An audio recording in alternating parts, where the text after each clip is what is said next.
Guys হাঁটতে হাঁটতে সুন্দর একটা চিকন ব্রিজ অতিক্রম করে চলে আসলাম তিন রাস্তার মোড়ে 0 কিলোমিটার অতিক্রম করে চলে আসলাম সরকারি একটা অফিসে এসে আমরা তিনজনে অপেক্ষা করতে করতে অবস্থা আমাদের হয়ে গেল খুব নাজেহাল। হ্যালো গাইস, আসসালামু আলাইকুম। আশা করি সবাই ভালো আছেন। তো বন্ধুরা, আল্লাহর রহমতে আমি ভালো আছি। তো বন্ধুরা, তিনজনে হাঁটতে হাঁটতে চলে গেলাম আমাদের সে কাঙ্ক্ষিত প্রয়োজনে চেয়ারম্যানের অফিসের উদ্দেশ্যে।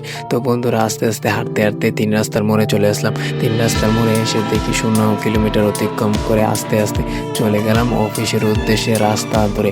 ফাইনালি তারপর অফিসে চলে আসলাম। আসলে এটা হচ্ছে চেয়ারম্যান অফিস। মূলত এখানে সরকারের যত যাবতীয় কাজকর্ম করা হয়। তারপর অফিসের মধ্যে এসে যে স্যারের দরকার ওই স্যার এখনো আসে না, তার জন্য স্যারের জন্য বসে রয়েছে, অপেক্ষা করতেছি, হাঁটতেছি, ঘুরতেছি, বইসা রয়েছি। বসে থাকতে থাকতে স্যার তো আসে না, স্যারের আসার কোনো নাম নাই।